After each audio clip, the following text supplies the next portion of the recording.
Okay, hello everybody, it's Girl Got Game, and welcome to a surprise stream on this Wednesday afternoon of all times for me. Welcome back to Saintess of the Golden Bow. I am very excited to be able to continue my playthrough of this, and thank you for joining me today. First things first, big thank you to Transparent Games yet again for sponsoring this stream. Their Kickstarter has gone live today, so if you'd like to check them out, there's some handy dandy links in the description below, so I encourage you to go check that out. Give them some support if you're able. I've been having a great time with this demo so far, so I'm very excited to hopefully, fingers crossed, get to the end of it today. I don't know how close I'm going to get to my love Noah, but I'm going to give it the good old college try. And I also want to thank you guys for supporting the last stream, because it's because of people like you that I'm able to do yet another sponsored stream for this game. So thank you very much as well for your support. All right, so, hey, and speaking of Transparent Games, they're here in the chat. Welcome, welcome. Thank you so much for joining. Hope you enjoy. Hope you got some comfy things to be comfy. Some snacks, some drinks. Alright, so what happened last time? We were making the moves on Noah. I met my mean girl rival at court. So we had a nice tea with her. Noah came and crashed that party, which was hilarious. And yeah, I've basically just been trying to hang out with Noah as much as I can. But looks like we're in Elijah's office today, so let's continue and see where we get. A few days later, after countless failed attempts at accessing the Golden Bow's magic, I visit the priest's office again. Oh, hello. Ah, there we go. Had not clicked on the game. There we go. Now we're cooking. Saintess. Elijah is here with Gareth and Meredith again. Gareth. The ultimate ship, Gareth. Gareth gives me a small wave, not looking up from his paperwork. Meredith smiles and nods at me before returning her attention to the plans in front of her. I wanted to talk to you, Elijah. I've got some questions about religion. Know thy enemy, or so they say. In this case, my enemy is either the Golden Bow or the God of Light himself. I know too little about either to face them head-on. Is that so? Elijah gives me a wide-eyed look. He walks to the door on the right side of the office and opens it. Let's not distract Gareth and Meredith, then. Come in. He gestures to the door. I walk up to the podium and enter the room. Ooh, I don't think I've seen this background yet. We got tea, we got... Oh, what are those cookies called? The ones with the raspberry filling in the middle. Oh, my brain. Jammy Dodgers, we've got the Jammy Dodger cookies, yay. And some beautiful artwork. I love this room. I find myself in a cozy living room with beige decor. Plants are even more plentiful here than in the office. What is this place? We're in my apartment. This is my living room. This is your living room? It's a nice living room. Sit down. I'll make us some tea. Elijah disappears through another door, leading deeper into his apartment, or so I assume. I sit down on the couch, trying to relax. Elijah returns after a while and pours us both some tea. He takes a seat in the armchair. Do you like plants? I gesture to the decor around us. I do. They are God's creations. They feast on the light he gives and it helps them grow. Does Elijah know about photosynthesis? The view he just shared must be some myth of the religion that's surprisingly close to scientific reality. I love that. Girl's like, does he know about the photosynthesis though? Also, just 1 second. I just want to check. There's something wrong with my chat window, so I just want to fix that real jiffy quickie, if I may. Otherwise, it's going to bother me for the entire stream, and that is no good, as they say. There we go. Switch to live chat and then put OBS back like that. Lovely. Okay. That looks a lot better. We good. What would you like to know about our religion? Oh my goodness, I can ask all the questions. Excellent. Yeah, tell me how in the beginning God created everything. Can you remind me how the world came to be? First, there was darkness. There was no life. Then a small spark appeared in the world. That spark formed the god of light. The god was lonely, though, so he created our world as well as the sun and moon to shine down upon his creation. Then he breathed life into nature, but the world still felt empty and lonely to him. So he made various kinds of animals, some friendly and others dangerous. Finally, he created humans, his most complex children. Afterwards, God made himself a home on the sun. From there, he watches us every day. At night he sleeps, but the moon shines on the world as his guardian. Sounds like a pretty standard fantasy creation myth. Kinda boring, but it works okay for this world. At least the god in this story is benevolent. I guess evil comes from the demons and lack of light. Darkness. And Game Dan is here. Hello to you, sir. How are you doing today? Thanks for joining. Alright, so you say god of light. Who exactly is the god of light? Can you tell me more about him? He doesn't have a mortal form, so he doesn't resemble us humans. Even so, he's often depicted as a human with wings. An angel. He's really just a formless mass of golden, glowing, warm light. I frown. That description reminds me of the time I was reincarnated. Is it possible I really met the god of light himself? Obviously, I can't ask Elijah about that encounter, or he might consider my story a blasphemy against his god. God of Light loves us.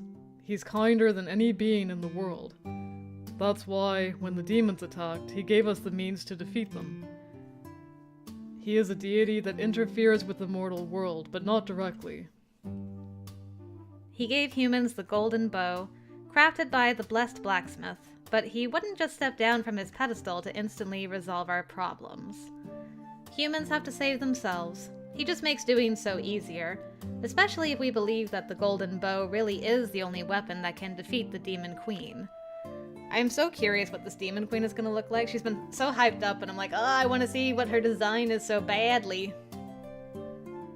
2 decades of trying to kill her through different means are proof enough that the logic of the book is sound. Sound logic.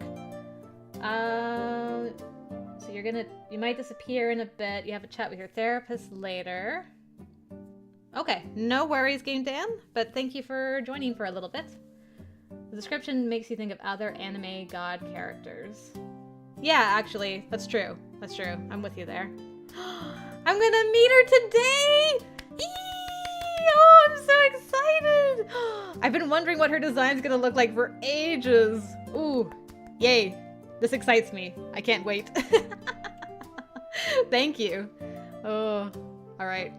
I need to calm down, though. Don't rush through all the dialogue just so that I can be like, I gotta meet this girl, gotta meet her. Alright, who is the blessed blacksmith? Ah, how fiendishly clever of you not to show her on the socials.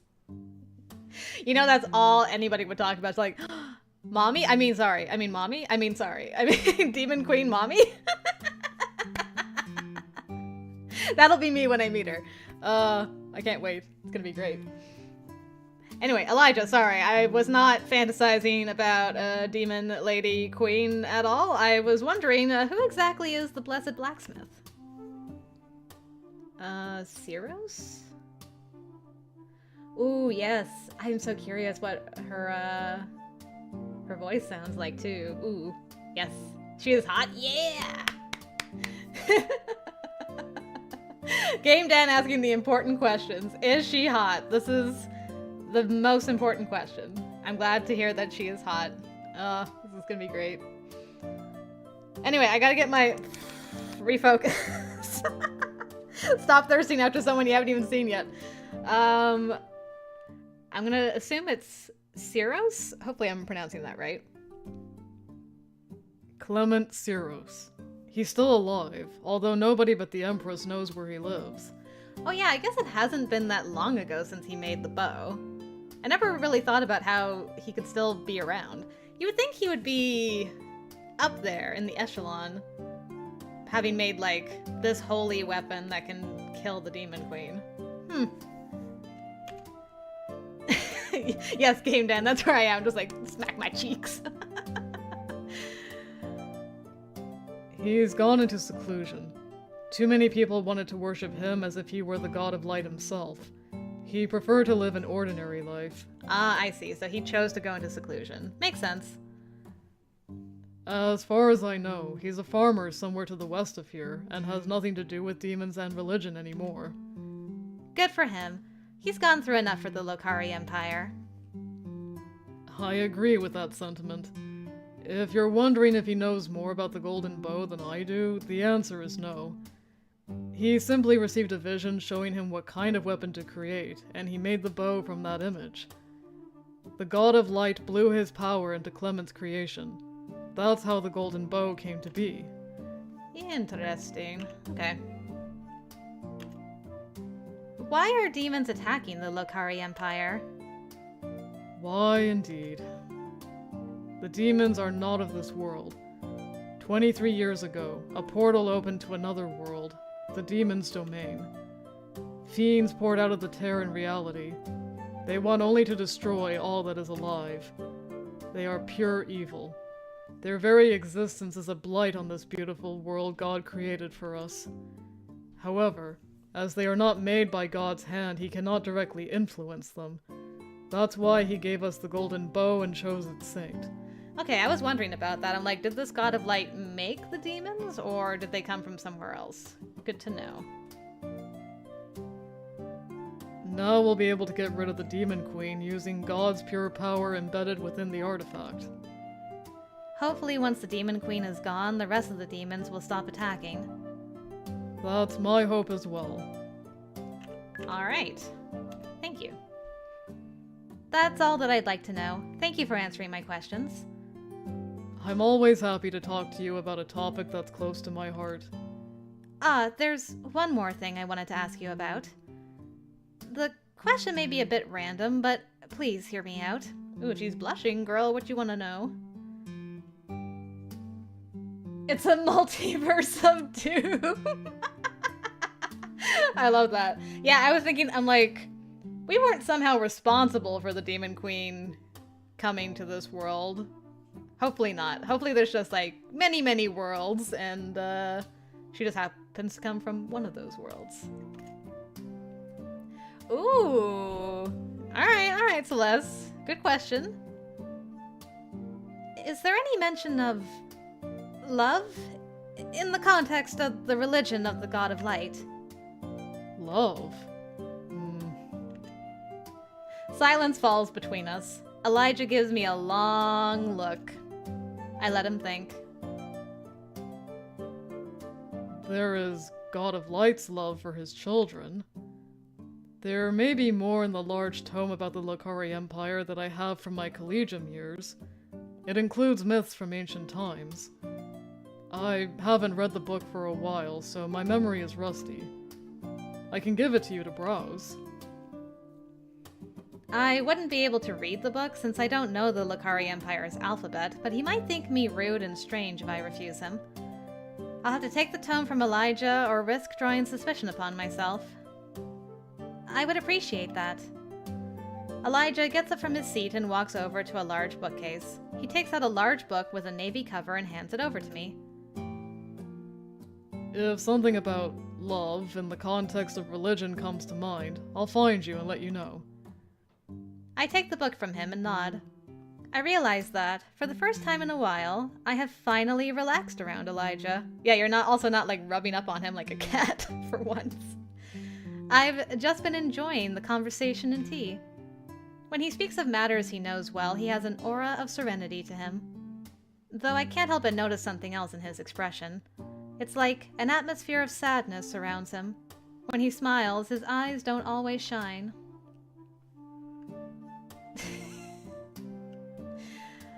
Oh, choices.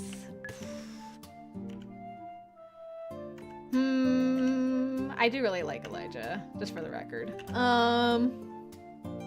We've been having such a pleasant tea, though. Like, do I want to do this? I don't know. I'm just gonna make a save. I'm just gonna... Do I poke this? Alright, you know what? I'm gonna leave this up to the fate of the coin. Heads, we shall ask him about his sadness. Tails, we're gonna turn tail and run out of here and just thank him for the nice tea and jammy Dodgers. Hiya! Ugh, the universe wants me to poke. Okay, well, I'm a pokin'. Music slowly fades away. Elijah, why are you so sad sometimes? Before I can stop myself, the question pops out of my mouth. Sad? Elijah's eyes widen. He gives me a shocked expression, then quickly looks away. When he looks back at me, he has a smirk on his lips. You asking because you want to cheer me up, Celeste? He winks at me. Whoa! What are you implying in your apartment, sir? My cheeks heat up. He's flirting with me again. Obviously, his change in demeanor is a means to avoid my question, but I can't help feeling embarrassed. Never mind. Forget that I asked. You've told me everything I need to know. I'll study the book you gave me. Oh, hold on a second. Apparently the flirtation from Elijah was too much for my internet, because I just got a pop-up that said there was an issue there. The power of Elijah's flirt took out my internet for a second. Let me just... Hold on a quick mo, just to make sure it stabilizes. I think it's going back. Slowly. Okay. There we go. Apologies if that resulted in some lag for you guys. Hopefully it's worked itself out now. Thank you, Elijah. I'll be on my way. Okay, so there was some issue. Sorry about that, Transparent Games. I don't know what happened there. Elijah was too much. My internet tried to run away. It's continuing to try to run away. What in the hickey hay is going on? It's a bit on the struggle bus, but it's trying to stabilize. Hope if you guys have any issues, just notify me in chat if you don't mind, because I might miss it. It should be okay. Hopefully it stabilizes. I almost run to the door. Elijah's chuckle follows me out. I run out of the office as well. I don't want to deal with Meredith and Gareth asking me why I'm so pink in the face. Whew. Alright, we escaped. I only relax when I'm back in my room. Looking at the heavy tome Elijah gave me, I let out a long sigh. I wish I could read this book. I really want to know if it contains anything important to the quest. I have no idea how to access the information on its pages. I can't read the Lakari Empire alphabet. It's a miracle that I can speak the language at the very least. I mean, that's true. Things could be worse. Yes, I'm going to blame Elijah for this, not the toilet ghost. Unfortunately, I won't be able to learn how to read and write in the short time that remains before we embark on the journey to the Demon Queen's castle. Well, not with that attitude.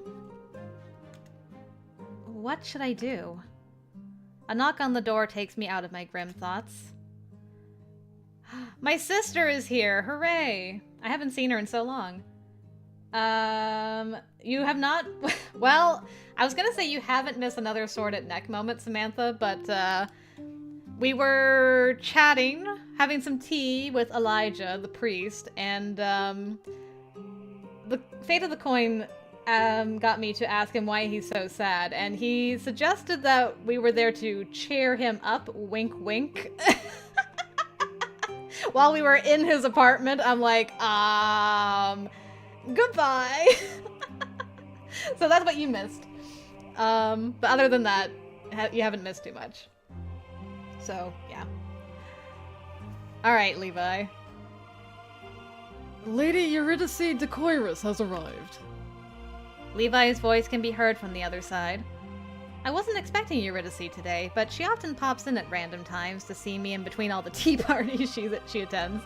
Dang, Eurydice gets around. I'm always happy to see Celeste's twin sister. She can enter. Maybe she can read this for me? Eurydice enters the room with a bright smile and a spring in her step. She walks over to the vanity where I'm sitting, hunched over Elijah's now-closed book. You're reading the Almanac of the Lokari Empire?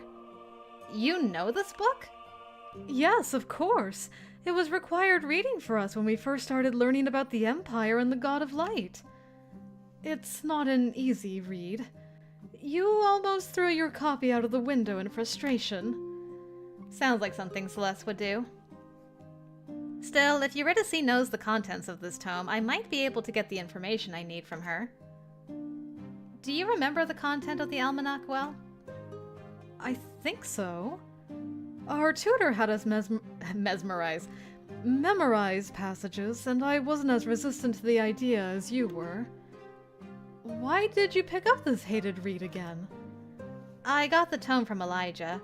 He said it might be beneficial for me to review the contents again. But I'm getting a headache trying to sift through the writing. Sounds like you, all right. You can ask me what you want to know.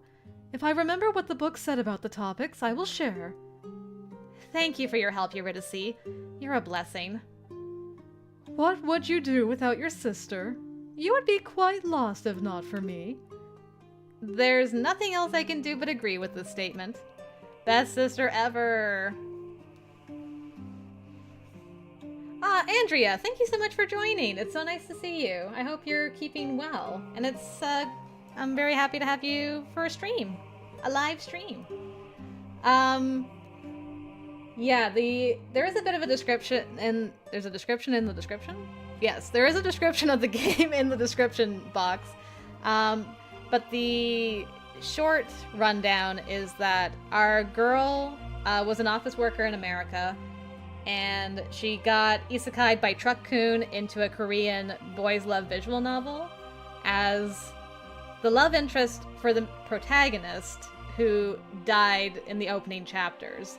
But she didn't die when she reincarnated here. She saved herself. So now she's the protagonist. And it's no longer a boys' love novel anymore.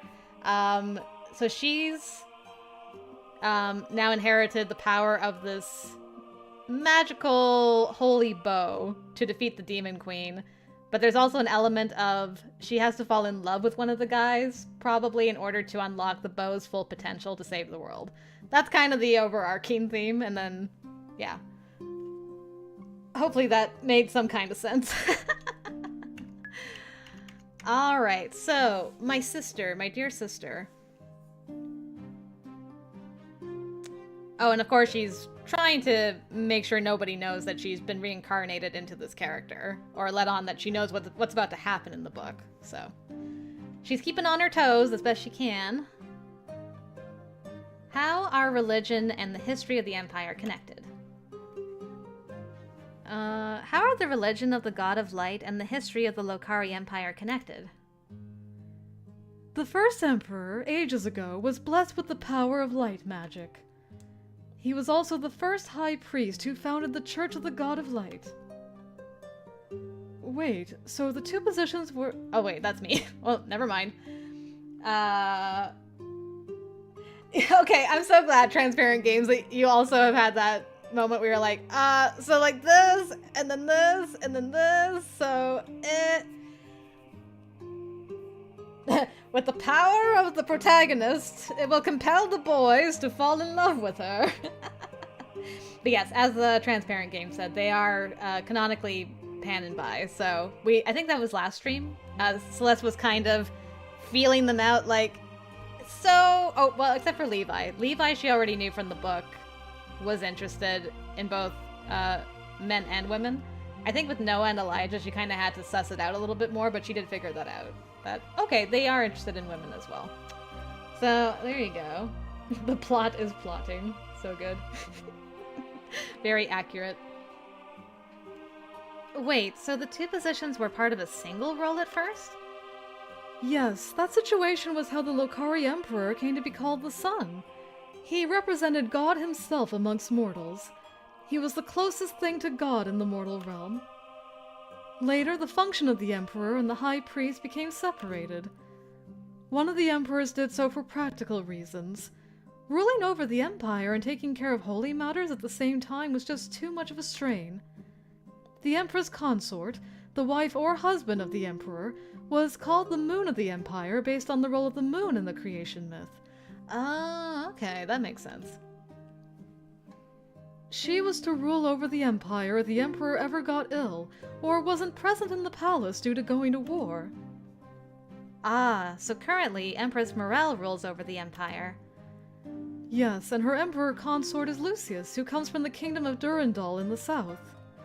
Alright. Yeah, it's been a while since I've seen those two. Yeah, Truck-kun never catches a break on Andrea, definitely. Even for Atomi games, he's called for accidental murders. You know, I've always imagined that Truck-kun is just like this demonic entity, doesn't have a driver, but now I really hope that it doesn't have a driver, because that poor driver, there's not enough therapy in the world for all the murders they've had to commit. And I'm doing well, Andrea. Thank you so much for asking. Spring is finally on the way. Our 7 feet tall snowbanks have finally melted. There were robins in my backyard today, so spring is firmly trying to establish itself, which I am okay with. Does the book mention anything about Durandal? Can you tell me more about Durandal? We're allies with them, right? Durandal has a warmer climate, and their people have a much different culture than the people of the Lokari Empire. However, when both countries were attacked by demons once long ago, the Empress looked past our differences and proposed an alliance with Durandal. Thus, her first Emperor consort was a Durandal prince, Noah's father. He passed away 7 years after the alliance was formed. So the Empress married another Durandal prince, Lucius, her present husband. Alright. Yeah, we got all the snow. Actually, we didn't even get all the snow. It was more like out west. Got even more snow than we did, but what we had was plenty, so I'm not gonna complain too much. Just enough. I don't know if Truck-kun has a driver. It'd be like a job, and there are multiple Truck-kuns, and each driver has their own work hours. They work in shifts. You know what? I can get behind that. Is there anything about love in the context of religion? This is the most important one. Is there anything about love in the context of the Empire's religion in the book? Love? There's plenty about the God of Light's love for humans. That's not what I mean. I don't remember any other mentions of love.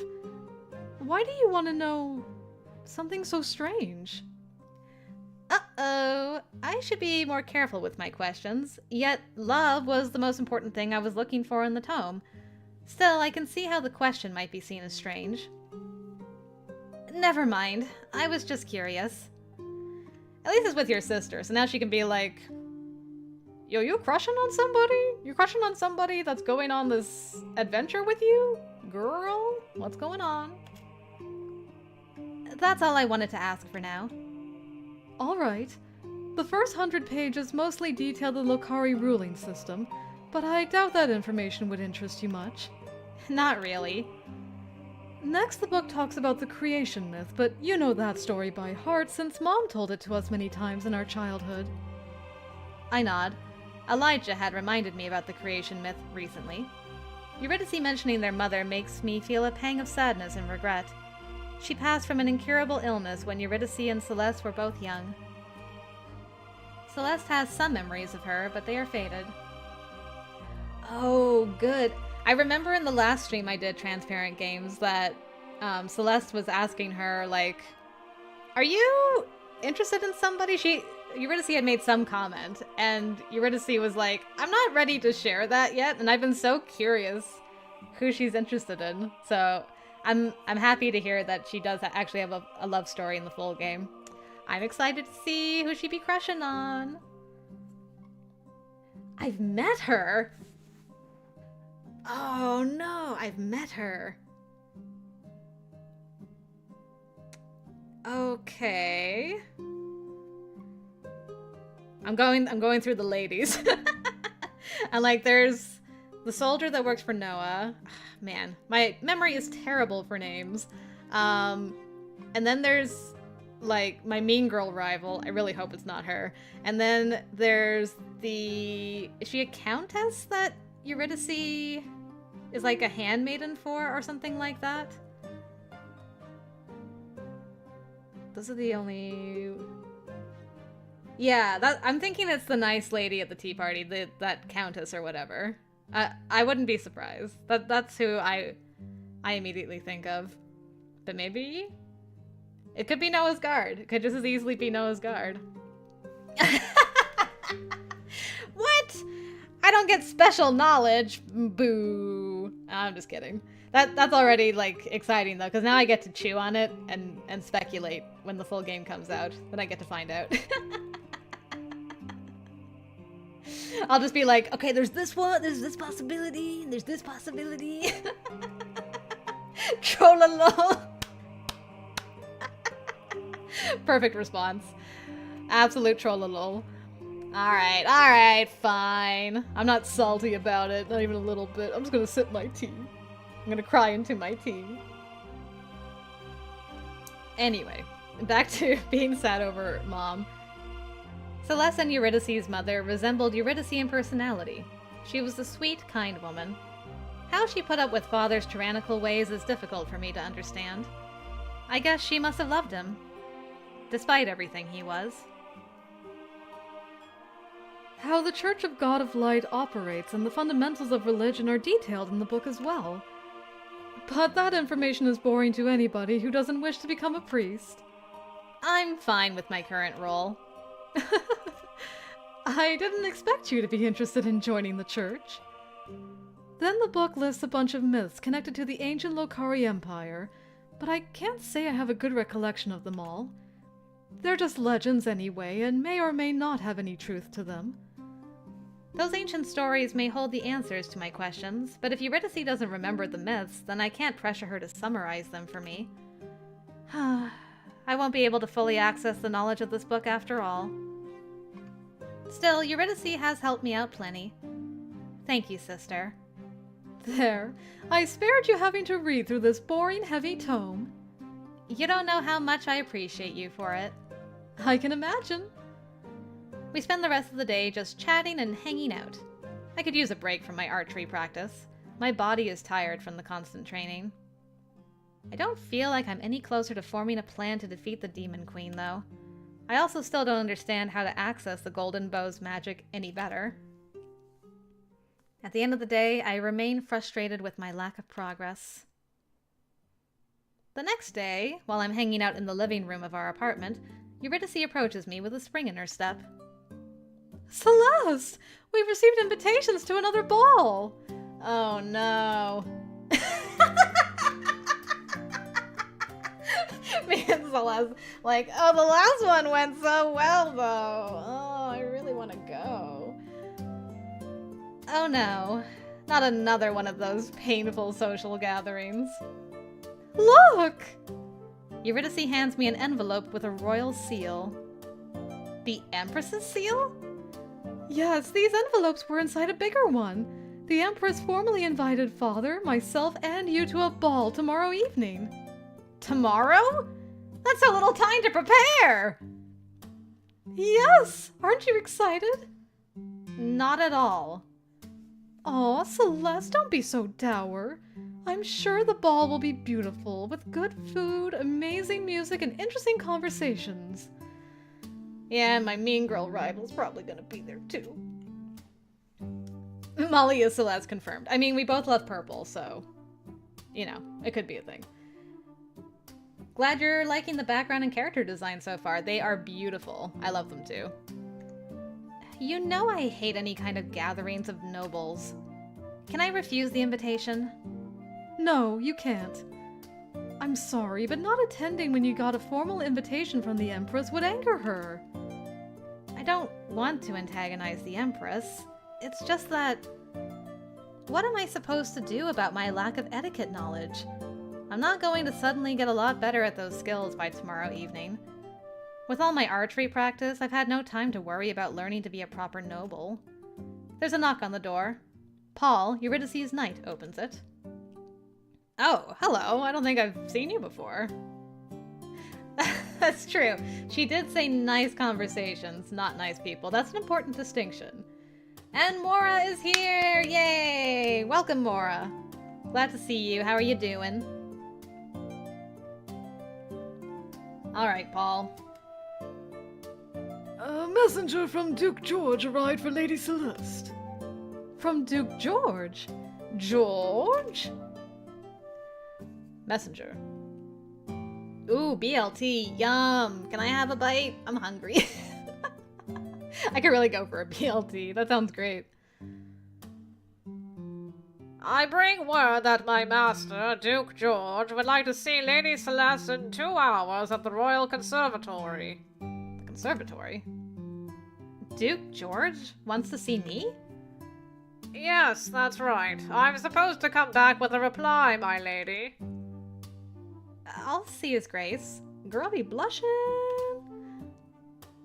You gave me half. Whoa! That's so generous. Oh, it's toasted. Ah, yes, warm BLT. Nom nom nom nom nom. And Samantha's got food too. What the heck? Must be like lunchtime or something crazy. I had a smoothie, so it's no wonder I'm starving. I'll nom after the stream. It'll be fine. I'm not salty. I hope there's not too much food at this ball. If the demo goes to like the ball, I hope I don't have to see too much food, because then I'm gonna be like, gosh darn it, I'm starving. Thank you. I'll relay the information immediately. The messenger leaves. When the door closes, Eurydice turns to me. Her eyes are sparkling with curiosity. Why so accusatory, Eurydice? What, you think there's something going on? There's nothing going on. Nah, nothing. It's fine. What's going on between Duke George and you? Nothing. I'm as clueless as you are. Even Andrea's eating. All this food in chat, my goodness. I love it. I love it though. We've only spoken twice so far. He's a kind man, but I know very little about him. Duke George? Kind? He's always come off to me as a cold and very closed-off person. Huh? That's not how he acted towards me. Oh, just rice? Game Dan? Did you have anything with the rice, or was it just a bowl of rice? Because that would be pretty boring. Not gonna lie. Gotta have, like, something on it. Some seasoning, at least. An egg? Something. How curious. I wonder what he wants from me this time. No way to find out except going to see him, I suppose. I'll call Linda and let you get ready in peace. And I'll send word that we're going to the ball. Ugh, if we must. I'm afraid we have to. Alright then. Do your worst. Sure, you know what? I'll take some soy sauce. That's better than just plain rice. I'll give you that much. Laughing, Eurydice walks off to her room and I enter mine.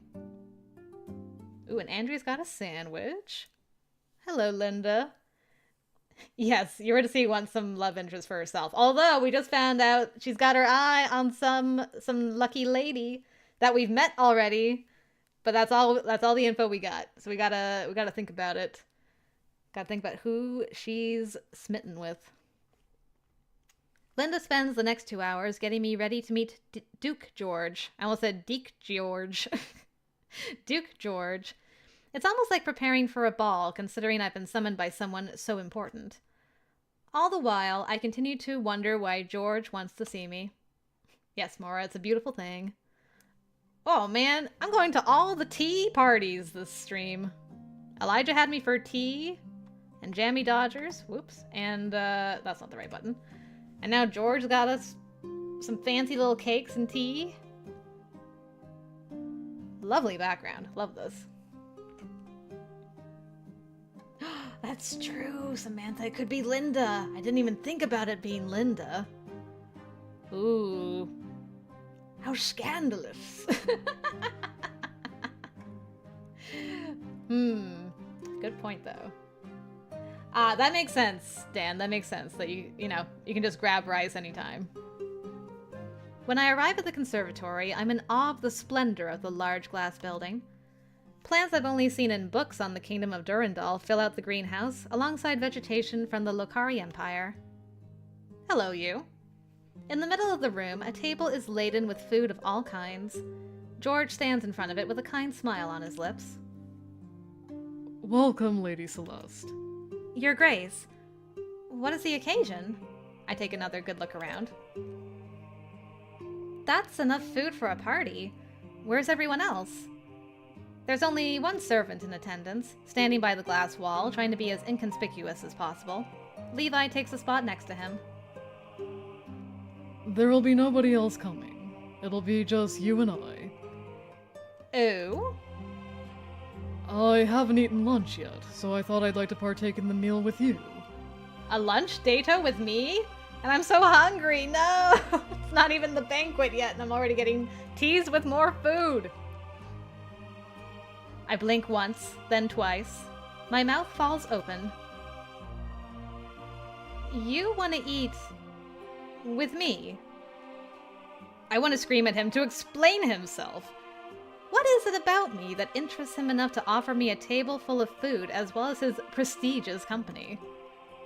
Isn't he supposed to be one of the key players in Lokari politics? Does he want to ally himself with the Saintess? But I have no standing in the Empire. I'm the 4th highest ranking person in name only. George continues smiling, gesturing to the table. He's been nothing but kind to me so far. Eurydice called him cold and detached, but that's not the impression I have of the Duke. Yes, that's right.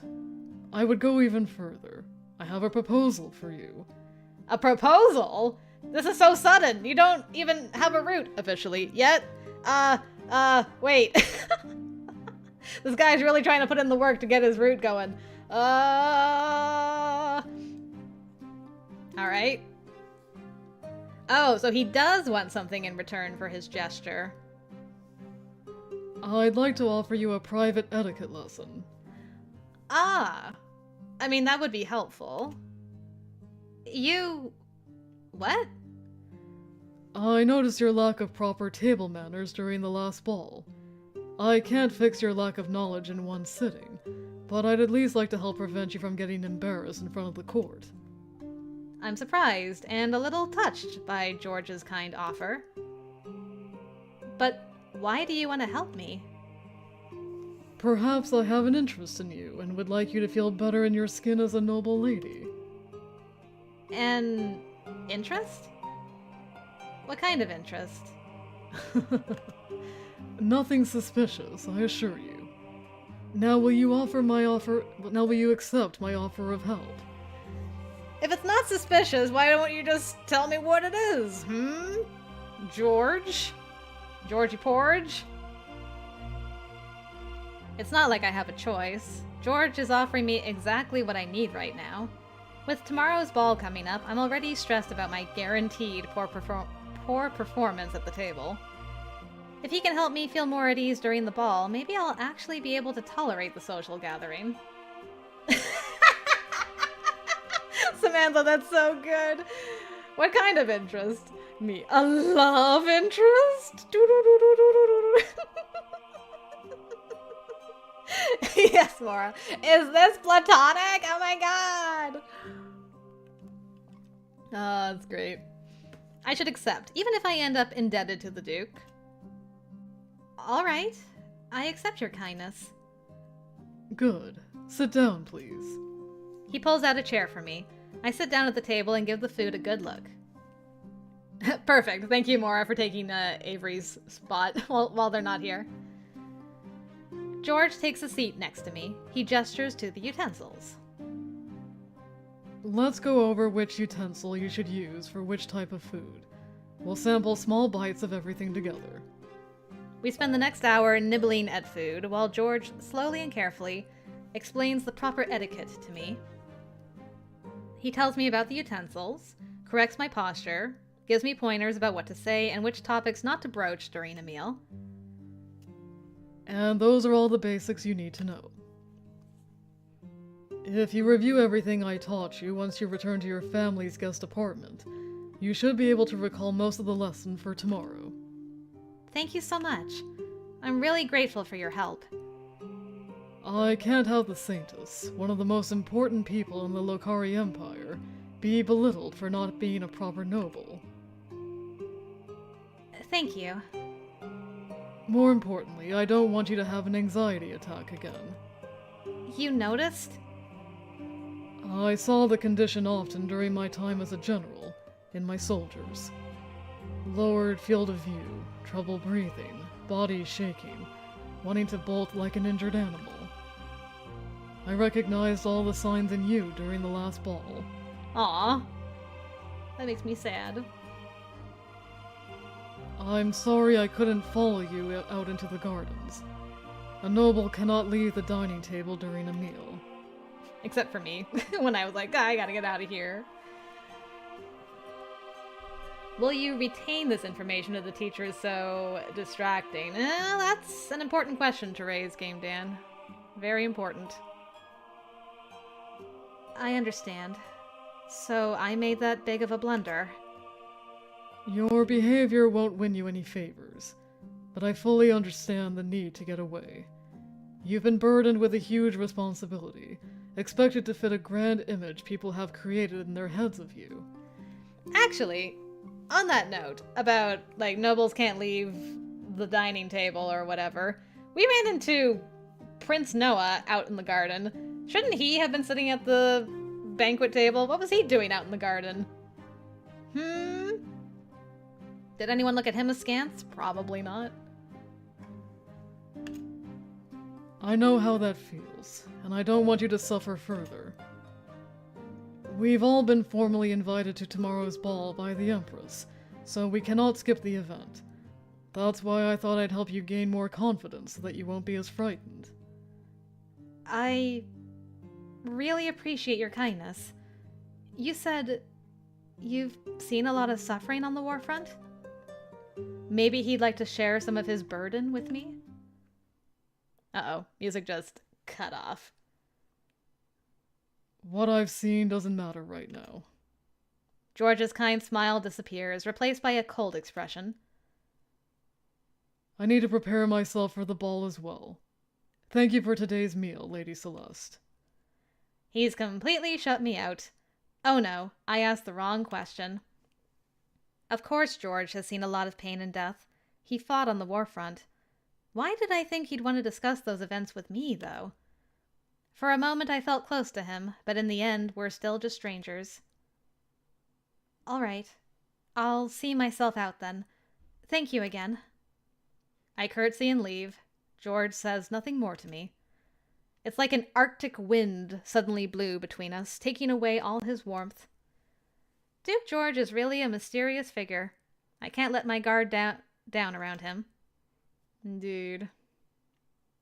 Oh no, it's Mean Girl. Alright, Penelope, that was her name. I completely blocked it out from last time. The time until the ball passes by like a blur. I practice what George taught me with Eurydice. Soon I find myself seated in the throne room, between Duke George and Duchess Penelope again. Let's see. I take a good look at the cutlery. I think I remember which piece is correct to use for each kind of food. Penelope has a smirk on her face, but I turn my head away and look at George instead. He gives me a small nod. The Empress starts the dinner, and I take small bites of the food on my plate. I use the correct forks and spoons. Penelope gives me a side eye, clearly disappointed when she finds no fault in me. So sorry. Yeah, agreed, Samantha. Like, not exactly an easy topic to discuss at any time, so don't blame George for closing off there. I relax listening to beautiful music. In no time, the dinner's over. Say, Saintess. When Lady Penelope strikes up a conversation with me, my breathing quickens again. What if I say something wrong? Lady Celeste, would you like to dance with me? Whoa! Man, George is putting in the work today! Oh, nice, Andrea. I turn my head in the other direction to see George standing next to me with a kind smile, his hand outstretched for me to take it. If I dance with George, I can avoid embarrassing myself in a conversation with Penelope. A conversation that the Empress, who is nearby, may overhear. The only problem is, I can't dance. Maybe George will be able to lead me through the dance, though? Then I remember it would be a slight to refuse him when he so publicly asked me to dance. All eyes at the table are on us. Oh, that's true. Okay, good. I'm glad it's not just me, Samantha. I'm like, woohoo! I swallow hard and take George's hand, getting up from my seat. With pleasure. Oh boy. Prayers for this girl.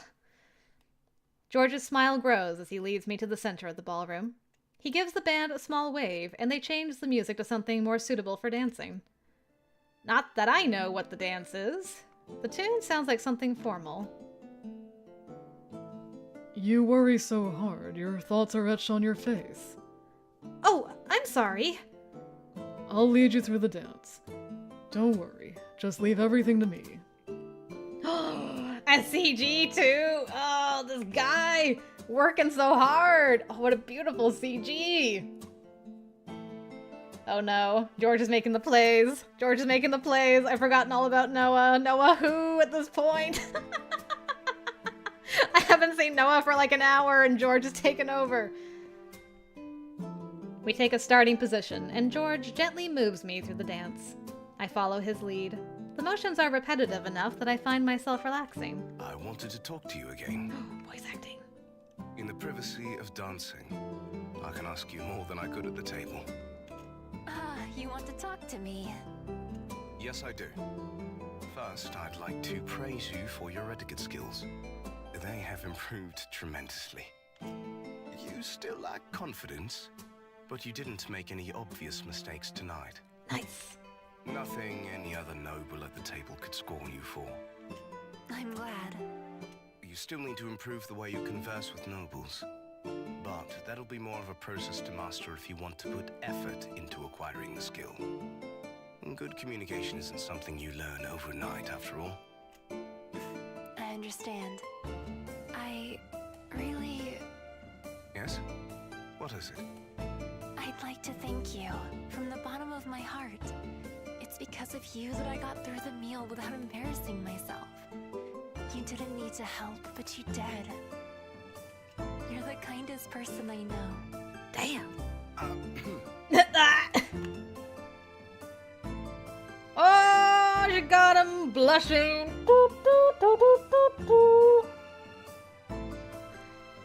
You'll be very happy to know, Mora, that there is such a thing. There may indeed be such a thing. Oh, Samantha, I would die if a minigame popped up and it's like, choose this rhythm game. If you fail, you get escorted to the dungeons. Oh no. I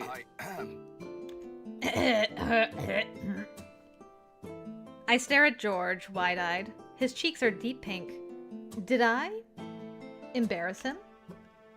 He's so in control of himself at all times, but seeing him flustered is so cute. I'm really, really grateful to you. Enough of this. She is so cute though. She's like, I'm so grateful to you. You're great. And he's like, she's so cute. You'll be fine on your own for the rest of the night. Uh-huh. Well, he had to escape. He couldn't deal with the cuteness anymore. The song ends at that moment. George bows to me, takes my hand, and guides me gently back to the table. When I sit down, he leaves to take another lady to dance. Why did my heart flutter so much when I saw him blush? When he was so affected by my words? Why do I feel so lonely now that he's abandoned me. No, George didn't abandon me. He simply went to dance with another lady, as is proper when you're dancing with someone you're not courting. One dance per person. She remembers that particular bit of etiquette, I see. Like, it's proper to dance once per person with someone you are not courting. My heart is beating so quickly, but not out of fear. I'm attracted to George, I realize. He's way out of Celeste or my league, and he's everything I'm not. A confident person, a dignified noble, a skilled general. And yet, an inkling of hope blazes in my soul. Hope that George could also be interested in me. The rest of the ball passes by uneventfully. I strike up conversations with some noble lords and ladies, and thankfully manage not to embarrass myself further. Well, that's a relief. Eventually, I redirect my attention to practicing horseback riding. I forbid Levi from coming with me. I don't want him to know Celeste, who is supposed to be great at riding, is now completely unskilled on horseback. A few days of riding helped me improve a bit, though I'm still far from great on a horse. I decide to keep practicing instead of spending more days at the archery range. I'll be useless during the journey if I can't sit on the horse properly. Good point. Eventually, I return to practicing archery, too. At some point, I become decently accurate with the cursed weapon. However, its magic still eludes me. Before I know it, 3 weeks pass. Dang, time moves quickly. And suddenly it's time to pack for the journey to the Demon Queen's castle. Linda is the one doing the packing, but Eurydice is in the room, too. You should take another pair of pants. Noah told us to pack light. We will have only 4 wagons for provisions and some luggage. I can't take too much with me. But what if your pants get dirty? Then I'll wash them in the river. Celeste? What? There's a knock on the door. Linda goes to open it. Delivery from the High Priest to Lady Celeste. Elijah sent me something? Linda brings the package to where I'm sitting on the bed. I rip it open to reveal... No, he did not. He didn't send me. Oh, you should try on this outfit right now! You will look like a proper Saintess. Oh my goodness, he sent you some clothes? Stop. Elijah's like, I sense a disturbance in the force. As though I'm losing her love and must send her a dress. I pale, bunching the dress in my hands. I know what this is. I saw Meredith wearing a similar outfit. No, no, no! No way! I am not wearing a priestess's clothes! The priestesses of the Church of Light wear clothes similar to Christian nuns, complete with a veil. You should wear the clothes! It's the proper outfit for a Saintess! Levi never had to wear such a ridiculous outfit in the book. He had a robe similar to Elijah's. Well, you're just wearing the female version of that. In a way, if you squint, maybe. But the outfits for priests and priestesses are different in this world for whatever reason. Why? I'll help you dress. Ignoring my protest, Eurydice and Linda help me into the priestess outfit. Nice. Oh, that kind of bow. Yes. Bow and arrow. Bow and arrow. Oh, look at her. She's so grumpy. It's still kind of purpley, though, so it still matches your aesthetic pretty good. You look cute. I look ridiculous. I love it. Oh my, like a proper Saintess. I hate you, Elijah, with all my heart. And Elijah's gift backfired. Absolutely, magically. That's wonderful. Oh. Later that day, the party gathers on the training grounds. Nobody bats an eye at me wearing priestess clothing. Am I the only one who finds the outfit ridiculous? Noah counts everyone. The party consists of 20 people. Noah, Tarek, Levi, and 5 other knights. 3 mages. 5 archers beside myself, Elijah, Gareth, and 1 other healer. It feels like a small group for such a grand quest. Still, the Empress seemed disinclined to budge on the number of people allowed in our party or on our deadline to leave for our journey. I hope the quest goes well for us, despite our small group and the little time we had to prepare. I'm worried. I don't feel ready when it comes to my skills. I can't change the situation, though. I've done the best I could. I just hope my best will be enough. Whoa, we're actually leaving! I was not expecting the demo to actually go past the castle walls. Like, we in the woods now. We ride for days. Only when we're close to being out of sunlight do we stop to make camp. I'm so tired from traveling at the end of each day that I immediately collapse as soon as I lay out my bedroll. Fortunately, I'm exempt from the night watch. We don't expect to be attacked by demons this far away from the front line, but you never know. The demon who attacked me near the decorous mansion wasn't supposed to be that close to the capital either. True. After another few days of riding, my back and butt are sore, but I feel myself getting used to the motion of being in a saddle for many hours. That, or I'm so tired that I just no longer care about the pain. A week into our journey, I finally feel comfortable enough with riding that I start being bored on the road. The other members of the party are frequently talking while riding. Maybe I should engage someone too? Oh man, so many options. Yes, the music is really nice. Agreed, Andrea. Alright, I'm gonna make a save here. But I think we all know who I'm gonna go chitty chat to. Noah, it's been so long. Where have you been hiding? I'll talk to Noah, who's riding at the front of our party. I kick my horse into a gallop and make my way to the front, slowing down when I'm next to Noah. Hey, you. Mora. Oh, Noah! Celeste. He greets me with his signature smirk. Noah, aren't you setting the pace too fast for our party? Thank you, Samantha. I'm glad I'm, like, being cool about it, like, playing it real chill and not obvious at all with my choices. Good. That's what I'm going for. I decide to simply address the elephant in the room. And yes, Andrea, Noah's very cute. I'm not biased at all when I say that. I've never been in the saddle day after day for hours, and you're pushing us to go long distances every day. What's the rush? It's not like anybody's expecting us back in the capital by a certain date. If we're exhausted, we won't be able to fight the demons efficiently. I don't want anybody to die because they were too tired to raise their sword. Noah's pleased expression drops. You're right. It's just my anxiety getting the best of me. I want to be done with this quest as soon as possible, but you're right that rushing won't help anybody. Exactly. He looks me up and down. You're not feeling too bad, are you? I let out a long sigh. I'll tell him the truth. I wouldn't have brought the problem up if I didn't think it was serious. Honestly, I'm exhausted. I've never been in the saddle for such a long period of time.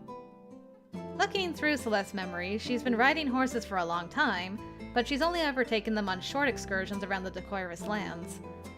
I'm not as great at riding as she was, but I think she'd be tired too. You're a noble woman, after all. I tend to forget. What do you mean by that? Of course I'm a noble woman. You've been on the training grounds the whole month, and when I dropped by during the tea party, you weren't exactly doing a great job at being a poised lady of high society. Well, what? What did I do wrong during Penelope's tea party that no one noticed? Your posture was off, as were the size of the bites of cake you ate. That's... Who cares about minuscule matters like that? Meh. Yes. By your reaction, I can tell you don't care about such things. I think that's good. You're not hiding behind a facade. You're you, Celeste, and I quite enjoy our conversations. You aren't full of pretense. Ah.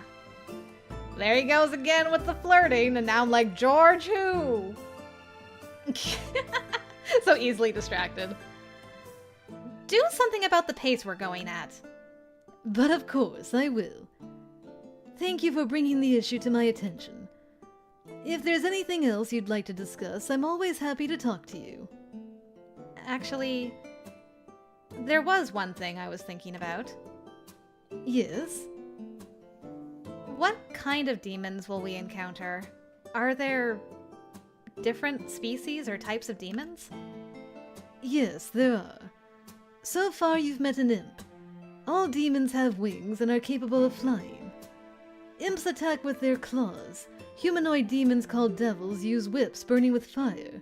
And flying eyeballs shoot rays of energy from their eyes. Flying eyeballs? Ooh. And he's Celeste again! That's the one we're the most concerned about. Flying eyeballs? Yes, that's what the soldiers call them. They're rather cute looking until you come across a swarm of them. Then they can be quite deadly. I'll keep that warning in mind. I'll alert everyone about the dangers when we're closer to the lands where demon attacks are most likely to happen. We should be safe for another week still. Celeste asking the important question that I want to know. Mora's got to go back to work. No worries. Thank you so much for joining for a bit during your lunch. I appreciate that. Have a good rest of your day at work. We'll see you later. What about the Demon Queen? What does she look like? The accounts about the leader of demons are varied. Some soldiers say she's a giant monstrosity towering over buildings, while others claim that she's a beautiful woman with horns, a tail, and third eye on her forehead. People suspect she's been both. A shapeshifter. So either way, we won't miss her? That's right. No matter the form, we will have to fight the Demon Queen to end the war. She's supposed to be holed up in the Clowman Castle, but if the battlefront has now shifted to Barwood, then we may find her somewhere else entirely. I just hope we'll be ready to fight her when we come across her. Let's do our best. That's all we can do. Biblically accurate ain't, I mean, demons? Yes? Possibly? Dan? Possibly. I know Noah doesn't believe in the mission's success, but it's painful to see that sad look on his face. However, I don't feel entirely prepared to defeat the Demon Queen either, so I can't offer him reassurance. Still, I want to lighten his mood. Until it's time to make camp, I ride next to Noah. We chat about light topics, joking together. Aw, that's so cute. I quite enjoy his company. Over the next few days, we travel at a more relaxed pace. We still make good progress, but I'm less tired and I have more time to rest each night. I'm glad Noah changed his mind about how hard he was pushing us. Hooray! As the next week passes and we travel closer to the front line, we encounter the first demons. Ah, flying eyeballs! I see. The flying eyeballs. I can see now why the soldiers gave them that name. The fiends come as a swarm, firing laser beams from their eyes. We dodge the attacks to the best of our ability, yet some cries of pain can be heard from the party. There is no time to waste being weirded out by how the demons look. I take the golden bow in my hand, aim and shoot. I shoot and shoot until I have gotten rid of a group of fiends. The golden bow is surprisingly cooperative. I don't feel like it's fighting me as much as it usually does. Maybe the artifact likes being used for its intended purpose, defeating demons. Another swarm of flying eyeballs comes my way. I shoot and fire until we have defeated all of the enemies. I know, I was waiting for like a little mini battle to pop up, Dan. Fight the flying eyeballs. Whew, what a fight. It's the first real fight I've been in since the imp attacked me in the forest near the Decoyrus mansion. I feel much more prepared to fight demons now. I've spent a lot of time training since then. Still, as my adrenaline rush subsides, I suddenly become aware that my arms and legs are shaking. I take a seat with my back to a nearby tree. Are you alright? Hey Levi, good to see you. Levi runs up to me and kneels beside me. I'm not hurt. Don't worry. I'm just a bit overwhelmed by the fighting. If there's anything I can do to help. No, Levi. I just need to get used to real combat with enemies rushing at me to kill me. I'm not a trained combatant like you are. Or at least I wasn't until all the training I recently completed. All I've done before is hunt prey for sport. Prey that didn't fight against me with claws or rays of magic from their eyes. We're going to encounter a lot more demons on our journey to defeat the Demon Queen. There's no time for me to mope around, but I can't stop myself from shaking. I'm sorry you have to go through this. If I could do anything to lessen your burden, I would. Aw, thank you. And Joanne, hello to you. Thanks for popping into the stream today. I hope you're doing well. I know. Thank you, Levi. I can't be weak. I have to keep fighting.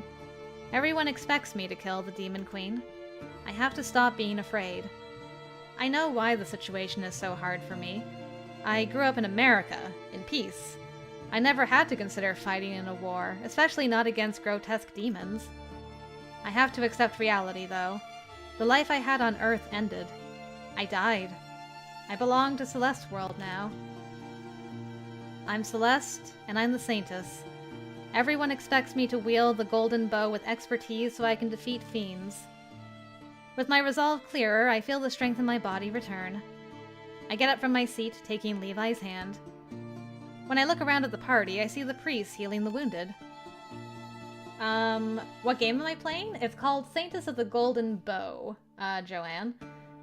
Its Kickstarter just started today. It's a visual novel dating sim of a girl who lived in America but got isekai'd by Truck-kun into a Korean boy love novel. And she avoided her death flag and has now become the protagonist of the novel instead of dying in the beginning. So, yeah. And there's 3 love interest routes right now with the potential for a 4th, but there's some more info in the description and some handy-dandy links if you want to check it out some more. Everyone has such grim looks on their faces. Defeating demons is harder than I imagined, and it seems the more experienced knights and archers also found the battle difficult. Well, that'll be kind of encouraging to you if the experienced ones are also like, that was a tough fight. Noah's expression is serious as well. We should make camp here early today. We get to work on setting things up even though the sun is still high in the sky. I'm not as tired as I usually am. Is there anything I could do to help cheer everyone up? What if we throw a party today? I could hunt down some good game, and then we could all eat a nice meal together and chat by the campfire.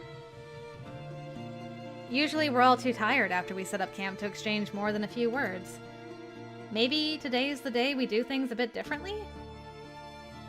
Why do I have a bad feeling about her going hunting by herself?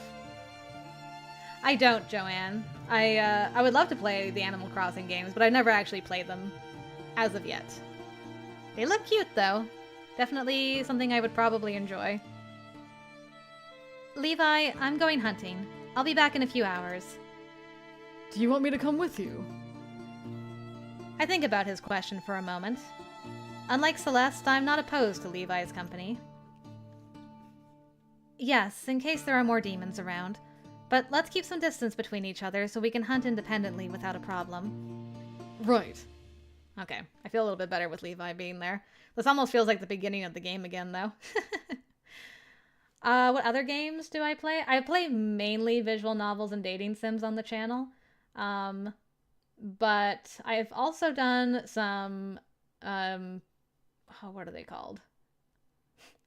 I can't remember what that type of game is called, but like Your Choices Matter, like Life is Strange. I've played games like that. I've also played some JRPGs like Persona. What else? Is there anything else? Yeah, lots of narrative-driven games. That's mainly my focus. I just like story-driven games for the most part. Being alone, going alone in a demon-infested place is never a good idea. Yeah, I couldn't say it better myself, Andrea. That's true, the Lego games, thank you. I guess Danganronpa counts as a visual novel as well, but it's also got some additional gameplay elements. Anything else? So dumb. You think I would know what games I've played, but it is mostly visual novels, to be honest. The next few hours pass with Levi and I out on a hunt. I come across a group of deer. I decide such a large game would be great for our party. Bringing back some large game to camp to add to whatever the other knights managed to catch will definitely leave us with enough food to eat a hearty meal and celebrate. Beats eating mostly salted meat and hardtack for another night in a row. In my life as Celine, I had nothing to do with hunting. In short, I don't have the skills Celeste possessed. However, I do have access to her knowledge, and she knew a lot about bringing deer down. I rely on her memories. Yes, I did it! I kill the deer I've chosen, spooking the rest of the group. They run off as I approach the carcass. A card game. I have done some one-off card games on the channel. Have I played any that were, like, ongoing for a long time?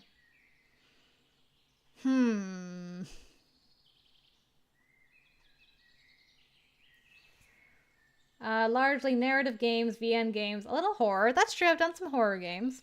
Lots of romance. Card games on occasion. The biggest thing required to be a Girl Got Game or Molly game is for it to have a strong story and cuties. True. It's an app on the App Store, Life is Strange. Oh, that's cool. I'm amazed that it can actually run there, but that's pretty cool. Celeste, meanwhile, is just like, it's dead. My first stream game was Glint? What was Glint? I don't remember Glint. I thought the first time I streamed was Life is Strange, like the alternate. Save. I think I saved Chloe over the bay. Did I do another game before that one? Maybe I did. Oh, I've also done some FMV games on the channel as well with my husband. Yeah, there's been a few. Oh, and some tactical games as well, like Persona 5 Tactics and, was it Desperados 3? I think that was the name of the game. Oh, right. Yes, you're right, Game Dan. Gwent. Yeah, I did the Thronebreaker card game for the Witcher series. That's right. Man, I totally forgot about that. That was fun. RPG card game. Yeah. Oh man, my memory sucks. I'm glad you guys have better memories than me. A pang of sadness goes through my heart. I've killed an animal, planning to eat it. However, I push the feeling aside. The world I live in now just works this way, and I have to accept that reality. Levi! I won't be able to bring the game back to camp on my own. The deer is too heavy for me to carry by myself. Yes, Celeste? After a few calls, Levi comes running over. He stops in front of me. Wow, did you kill the deer on your own? Yes, it's perfect for what I have planned for us. And what have you planned? We're going to throw a party at camp to cheer everyone up. He blushes. He's so smitten with her.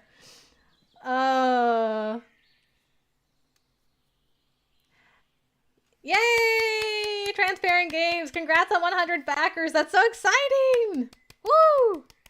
Oh good, I'm so happy that the Kickstarter's going so well. Yes! Excellent. Excellent. We talked about the Persona 5 card game. Oh yeah, Tycoon! Yes! Oh, I was so addicted to Tycoon, Andrea. Oh my goodness. Just thinking about it gives me the itch like, oh, I want to play more Tycoon. And also true, Dan, my last gander on Sunday was a card game too. Card game, visual novel hybrid. Yeah, that's right. I remember you and me talking about Tycoon on some of the streams. It's so addictive. I love it. That's a cute idea, I have to say. Ah. The way he said the words makes me blush. I'm not cute. I'm supposed to act as the tomboy Celeste. Look, This guy is in love with you. You could do the most tomboyish thing ever, and he will still say you're cute, because you are cute. Help me carry the game. Of course. Levi and I drag the deer back to the campsite. I'm actually amazed that they weren't attacked horribly. When night falls, the deer has been skinned. Not by me, of course. I doubt I'd be able to keep down the contents of my stomach if I had to prepare the meat on my own. Girl, same. Soon, it's sizzling above the campfire.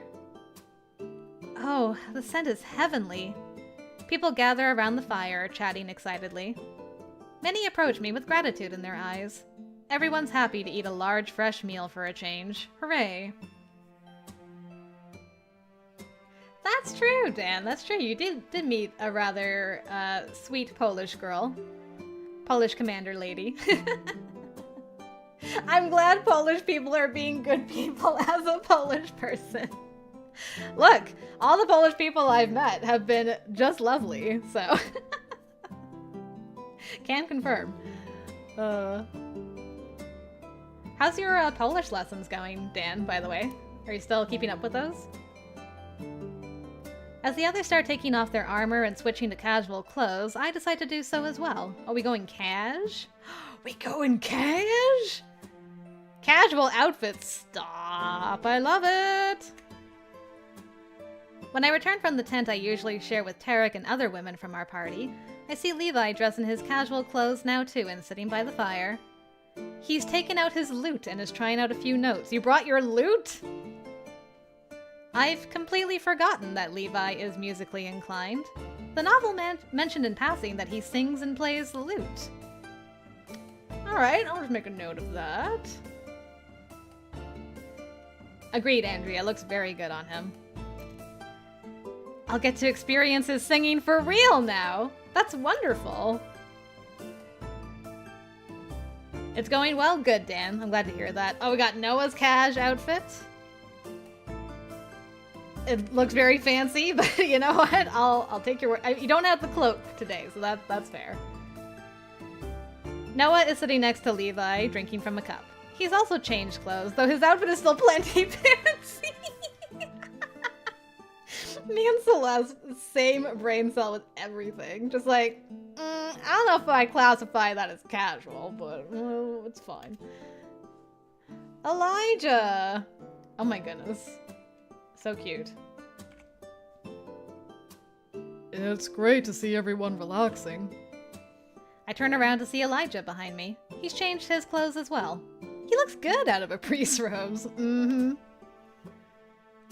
We can't be doom and gloom all the time. Some fun is required now and then to keep our sanity. Is it now? Elijah trails off, looking to the side with a thoughtful expression. I want to ask him what he means, but Noah suddenly waves to me. Celeste, come over here. When I look back at where Elijah was standing, he's already gone. Wandered off to the side of the camp where Gareth and the other priests are opening a tall bottle. Did they bring alcohol with them on the quest? I mean, you know what? You just said you gotta have some fun to keep up your spirits. If he wants to be high maintenance and casual, good for him. True, Andrea. I suppose it's alright to drink from time to time. I approach Noah and Levi instead. When I come close, Levi starts singing a song. It's a happy tune. Folk music about a party of adventurers who have fun solving people's problems by killing demons. I sit down on the other side of Levi. Noah nods at me with a smile, but doesn't say anything, and I keep quiet too. I don't want to interrupt Levi's singing. Levi has a wonderful voice, calming and fun to hear. Some members of the party start clapping to the rhythm, others move in a dance. The smell of the deer cooking is heavenly and makes my mouth water. The despair that our group fell into last week is lifted. My idea is a success. When the meat is ready, Tarek slices it up and serves everyone. We eat and drink, chat and laugh. Later, Levi continues playing the lute and singing as people dance more. It's a happy time, a memory I'm sure I'll look back on with fondness later. We may be going on a grand quest, but that fact doesn't mean we have to be serious all the time. Very true. Over the next week, we fight some more demons. The encounters increase in frequency as we near the front line. We pass by contingents of the armies from the Lokari Empire and Durandal Kingdom. We exchange information and find out we're nearing Barwood, the new location of the front line since last month. Nobody has sighted the Demon Queen in any of her forms on the new battlefields yet. However, the soldiers suspect she's now holed up in the castle in Barwood. She used to call Cloumond Castle her home. Another change to the novel's plot. In the book, Levi and his party fought the Demon Queen in the Cloumond Castle. Interesting, yet another change. But why? A few more days pass by. The merry mood that our group had after the party turns more serious again. We'll arrive in Barwood the day after tomorrow. Be ready for a huge fight. We're entering the real battlefield. Noah gives us instructions on how to fight as a party. We'll be divided into 4 formations, and everyone will be assigned a specific area to defend. I'm in the same formation as Noah, Levi, Elijah, and a mage woman. Her name is Patrice, but I haven't talked to her much. We're the core of the party, the most important team. Noah, Levi, and Patrice are tasked to protect me along with fighting the demons. Elijah is there to provide healing should any of us get injured. I understand everything. We all confirm that we accept Noah's orders. Tonight I find it hard to fall asleep. The seriousness of what's in front of us awakens fear in my heart. Will we be able to succeed on our quest? Alright, I just need a sip of tea. Hold on. Okay. The next day is the last one where I'll be able to speak to my friends from the party in a calm setting away from combat. Sounds ominous. Whom do I want to speak with the most? Yeah. The following choice will look you into the chosen character's route. Makes sense. Alright. I guess I should probably save here, right? Because this is a big choice, a difficult choice. I mean, you know, my heart's torn between all 3 of these guys, and I definitely don't have a bias towards one in particular.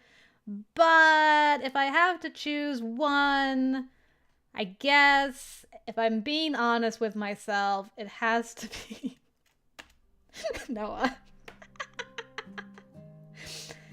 And the whole chat gasped in amazement. I'm sure. What?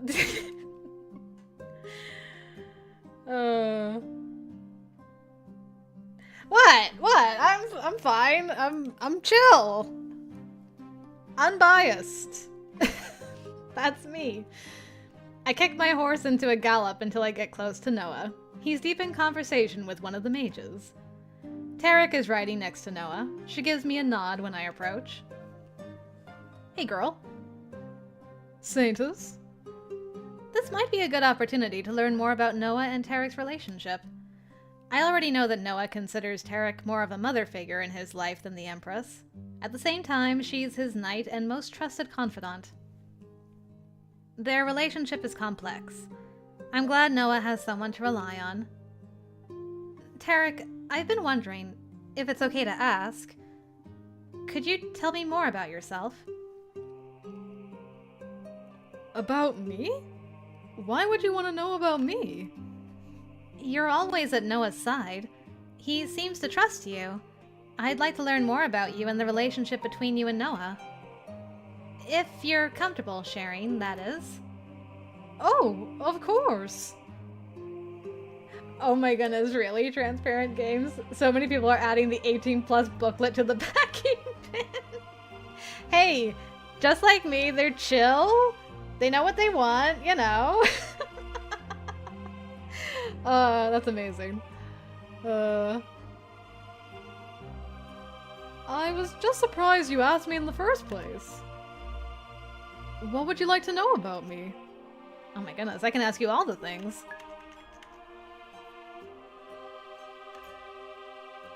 You come from Durandal, don't you? Can you tell me more about the country? I haven't been to my home country for 24 years. From what I hear, though, not much has changed. There are vast deserts in Durandal, large areas where there's only sand for miles. Settlements are built around the only sources of water, the oases. Mountains cut the country off from its neighbors on two sides. You actually have to traverse a large mountain range to get from the Lokari Empire to Durandal. On its other two sides, the country borders a vast ocean. The beaches there are sandy, and the water has a turquoise hue. I come from a seaside town. I've always found the ocean beautiful.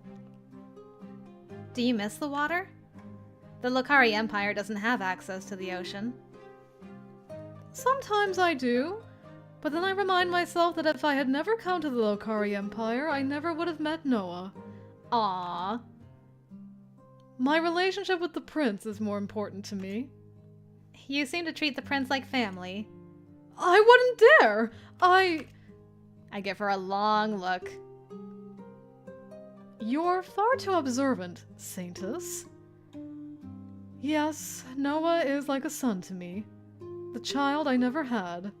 Tarek, please don't die on this expedition. It would break my heart. I feel like this is all death flags. Please don't be death flags. I'm glad to be at his side. How did you become Noah's knight? 24 years ago, I came to the Lokari Empire as part of the late Emperor Consort's entourage. When Noah was born, a year later, the Empress appointed me as Noah's knight. I swore to protect him with my life, and I have been doing so for many, many years. When Noah came of age, he took on some of the Empress's responsibilities to learn how to rule. What exactly did Noah do before he had to organize the party for the quest? Noah appointed me head of the palace guard a few years ago. However, since I was still to remain his knight, and he needed a chance to practice leading others, we decided to share the responsibility.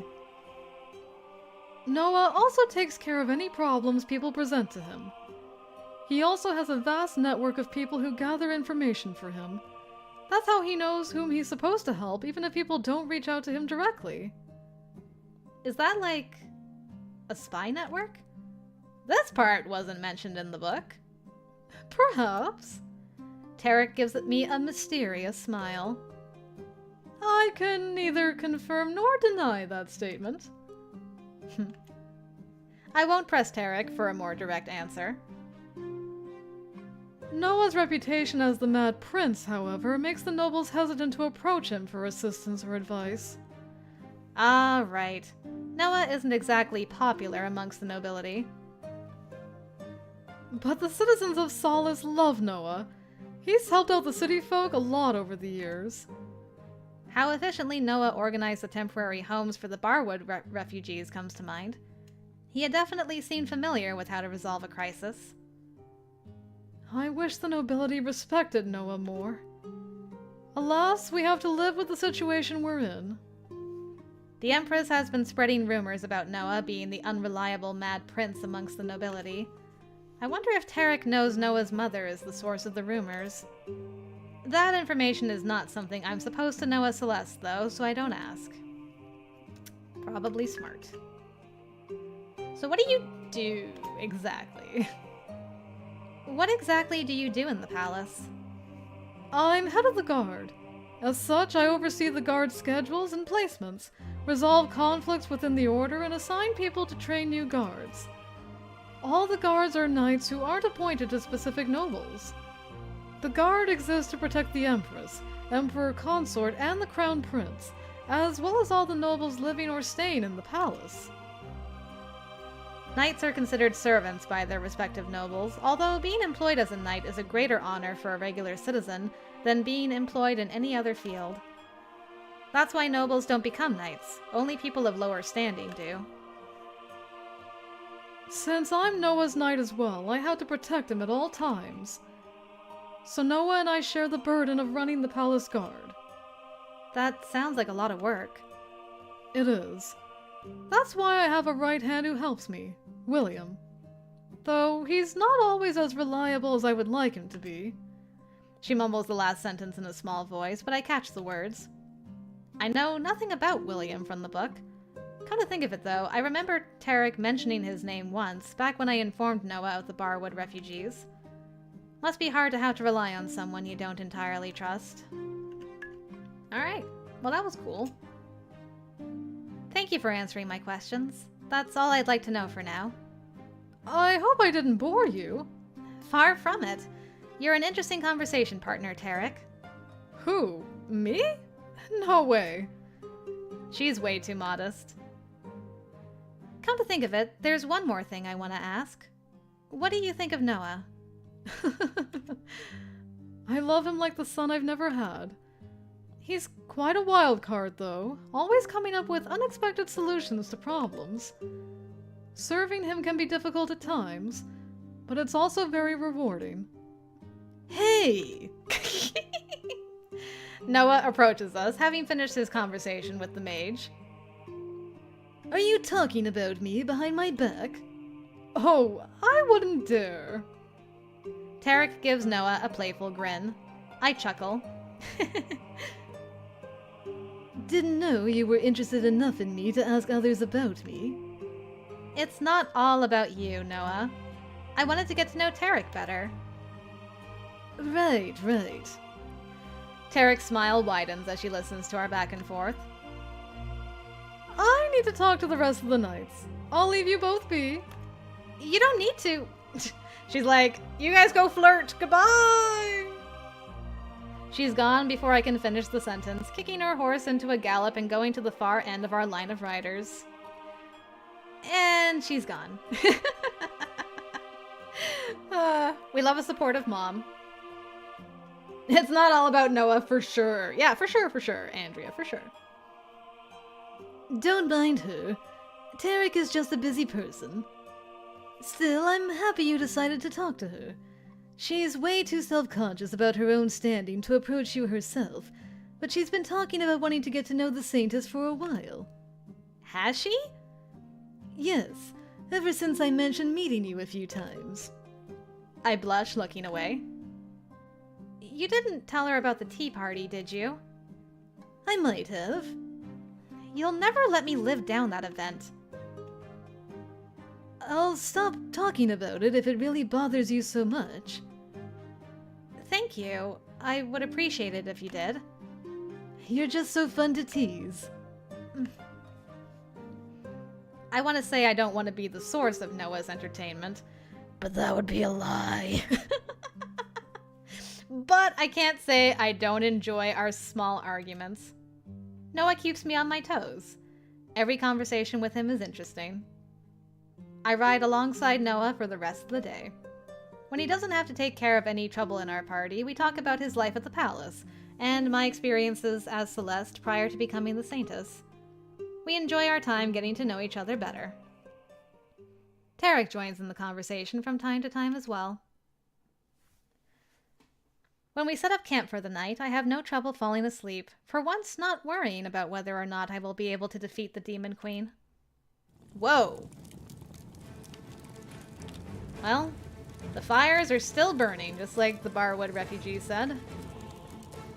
This music. Soon we arrive at Barwood.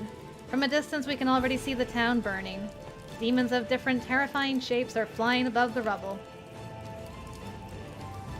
We need to push through the ruins of the town to reach the castle up the hill. There's a strong probability the Demon Queen relocated here from Clowmond Castle. We need to determine whether or not she's really here now, and if she is, then we need to prepare to face her. We all confirm understanding Noah's orders, then get into our planned formations. I take out the golden bow and hold it at the ready. We enter the town, immediately encountering demons. Oh my! Is this one of those with like the whip? Yeah. Man, the demon designs are super cool too. A devil blocks our path. He's a humanoid demon with a whip made of fire. He waves the weapon around in front of himself, making low guttural sounds. I swallow hard. The fact that he's so human-like is unsettling. The Demon Queen may look like a human as well, I remind myself. It's easier to kill demons with monster-like features, but far more difficult to hurt someone resembling another human being. For me, at least, there's a difference in how much the deaths weigh on my soul. There's no time to hesitate, though. We have to get past the demons to reach their queen and end this war once and for all. Advance! Noah gives the order. Our formations advance on the demons, engaging them in battle. Noah and Levi fight the devil in a melee. More eyeballs! And Strock, I hope I'm pronouncing that correctly. Welcome to the stream. Good to see you. Hope you're doing well. A swarm of flying eyes appears above the devil. I aim the golden bow at the monsters and shoot. Patrice takes one of the eyes down with her water magic. Nice. Another devil appears in front of Noah and Levi. I aim the bow and shoot an arrow straight into the creature's chest. The demon falls down to the ground. Noah and Levi bring down the other devil. They gesture for us to advance into the town. I wonder how many arrows Celeste has. Does the bow give you unlimited arrows? I have no idea how long we continue to fight the demons before we finally reach the castle. An hour could have passed, or maybe 4. Time flows differently when you fight for your life. I believe you. I'm terrified and tired, but the real battle hasn't even started yet. We regroup with the other formations in front of the castle gates. Not everyone has survived. My heart feels heavy thinking some of my companions have died. We're going inside. The gates to the castle courtyard are open as if welcoming us. We walk through the courtyard and open the heavy castle doors. Ominous hallway is ominous looking. We continue down the corridor. The place is so quiet that it's eerie. No more demons attack us. Yes, Andrea, agreed. I knew Legolas was a Saintess all along. She wants us to come to her. I also think it's a trap. We have no choice but to proceed. We need to bring the Demon Queen down. Sheesh. Ominous hallway toward boss room is ominous. Sheesh, indeed. I realize there's no way we can turn back now. Everyone is dead set on fighting the Demon Queen. I want to stop and tell everyone I don't feel ready. My palms are sweaty, mom's spaghetti, my hands are shaking, and my throat is dry. We're walking into a trap, and I feel like our death is near. We can't possibly die, though, can we? I've trained so hard to be ready for this moment. I look down at the golden bow. It won't betray me at such a pivotal moment, will it? I do my best to focus and push my fear aside. Whoa, what a throne. Wow. Yeah, Samantha, I was not prepared for that either. I'm like, I keep expecting the demo to just end, and I'm like, we still going. We fighting the Demon Queen. Asia, hello. Yes, chaos. Welcome to the chaos. A few steps later, we enter the grand hall, which now serves as the throne room of the Demon Queen. She is here! She has arrived! She is hot! Wow! Oh, she's amazing looking. She's got eyeballs on her wings. And she's got, like, skelly hands on her corset. Oh, man, that is so cool. She's so cool. Well, if I gotta die to her, I'm okay with it. There she sits on her throne, a smirk on her face.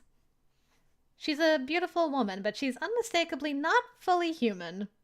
Was it the horns, the eyeballs, the wings? I don't know. Yeah, she has a skull hand belt. I'm staring respectfully. I promise. Horns protrude from her head, and there's a third eye on her forehead. I keep saying things right before Celeste. She swirls her long tail in the air. Her leathery wings flutter. She's as gorgeous as she is deadly. You've arrived. I've been expecting you, Saintess. She's got a great voice. Her voice is enchanting, pulling me toward her. There must be something magical about it. I would never want to come close to this monster of my own free will. Get in formations. There's no chance you just want to quietly die, is there? I would appreciate not having the chosen of the God of Light in the way of my conquest. You lying demon. You're ready to perish. I wasn't talking to you. Dang. Has zero time for Noah. She glares at Noah, forming a ball of pure dark energy in her hands.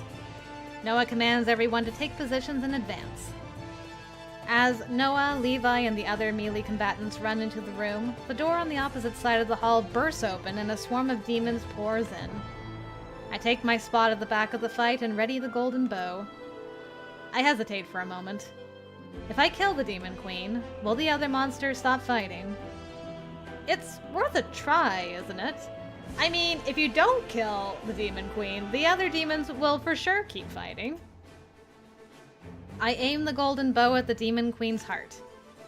I take a few deep breaths, doing what I can to steady myself. The Demon Queen notices I'm aiming the weapon at her. The confident, amused smirk returns to her face. Let's have some fun, shall we? I do my best to remember what Elijah told me about accessing the golden bow's light magic. Don't fail me.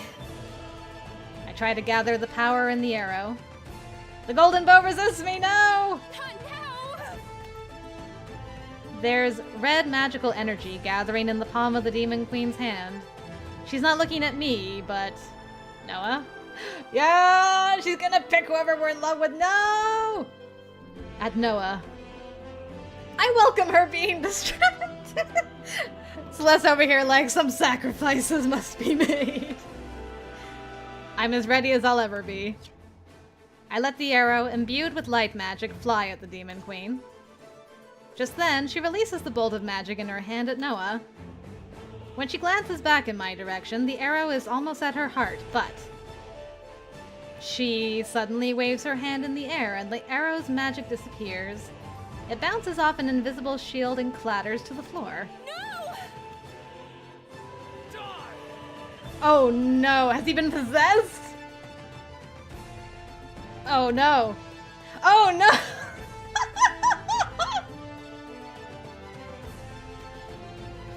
Guys, I just had a thought. What if we die here and reset back to the beginning of the game and we have to like use our knowledge of this fight over and over and until we like learn how to fight the Demon Queen? Oh no! Oh no! Just then I noticed Noah running straight at me, pointing his sword at my chest. There's an aura of red magic around him and his eyes look so far away. Be a good puppet and kill the Saintess for me. No! Noah! He cares for you. Isn't it fun to use the one who adores you against you? No! No! No! I take a few steps back, but Noah, controlled by the Demon Queen's magic, moves more quickly than any normal human. Oh no! We died! My love was not strong enough.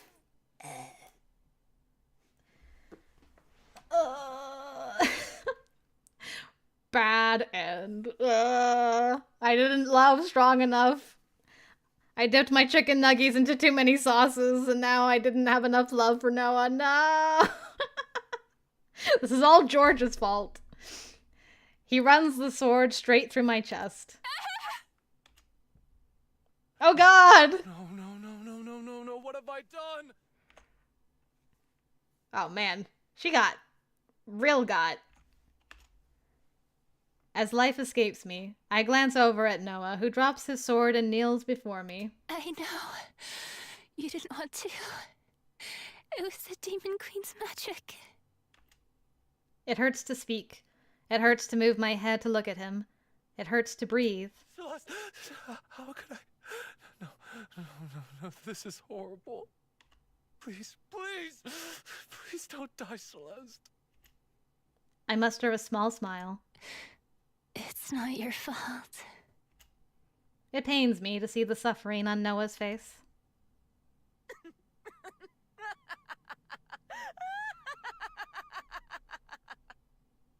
That's a solid evil laugh.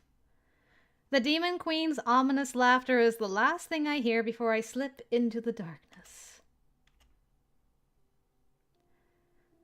I'm in heaven again, in the comforting cotton-like substance. Yeah, that's what I'm wondering, Dan. That's what I'm wondering. I lost my fight against the Demon Queen. I couldn't control the golden bow properly. And now the Lokari Empire will have to wait for another saint, if one will ever come. I'm not in physical pain anymore, but my heart aches from regret. The fight against the Demon Queen is no longer mine. I'm dead. I won't be able to save anyone. Heaven is cotton sounds itchy. It's heavenly cotton, Dan. It's not itchy. It's heavenly. I'll miss Noah and the others. The heavenly sound can be heard in the quiet of the space again. You must fight on. The angelic voice is back. What do you mean I have to continue fighting? I'm dead. Before I can protest further, my soul gets pulled into the golden whirlpool again. I close my eyes, becoming dizzy like last time. Okay, we're not back at the beginning, but is this when we first touched the bow? When I open them again, I find myself in front of the golden bow in the chapel, my hand touching its cold surface. It's the day she got chosen by the bow. Oh my goodness. The pain from the bow's light magic entering my body is excruciating. I faint before I can even scream. As Celeste experienced, death is not the end of the Saintess's journey. Will you be able to rewrite her fate? Thank you for playing the Saintess of the Golden Bow demo. Wishlist us on Steam and back us on Kickstarter. Yes. Make sure you go do that. Oh, I love that. I love that there's like a roguelike aspect to this where it's you're going through and you're gonna have to learn stuff in order to beat the Demon Queen. That is so clever. I think the key, I'm gonna call it now, I think the key is when the Demon Queen is trying to attack the boy you love, for your immediate thought not to be like, oh good, she's distracted now. Instead, like, you know, push the guy out of the way and take the shot for yourself, and that will fuel the bow with love to kill the Demon Queen. I'm gonna call it now. Put me down for that. Calling it right now. Oh, man, this demo has so much content. Guys, do yourself a favor. Go check it out for yourself. That way you're not subjected to me just picking Noah for all the choices. If you'd like to go and give Levi and Elijah some love as well, or if you just want to, like, love personally on Noah, I'm okay with sharing Noah too. That's fine. That's fine with me. I am okay with that. But anyway, that is, I think, going to do it. 10 endings? Ooh, 10 endings. Is the 10 endings not counting if George gets a... Without George. Okay, I was just about to ask. Without George. 10 endings without George. Okay. Interesting, interesting. I wonder if that means there's, like, a bad end for each of the guys, a normal end, and then, like, the good end for each of the guys, and then, like, the true end? Where nobody dies? I feel like someone's going to die in, like, 9 of the endings, regardless. But, like, the 10th ending is where nobody dies. No true end. Okay. Okay. Respect. I do like that, actually. No true ending. Cool. Sorry, Elijah, your rivals are more interesting for me. And Asi is also on, like, I'm kind of over here on Team Noah, so... Love it. Love it very much. Okay, so let me just go through my little notey note here before we end things. So, as mentioned at the beginning, this is currently in Kickstarter. It just started in like the last few hours.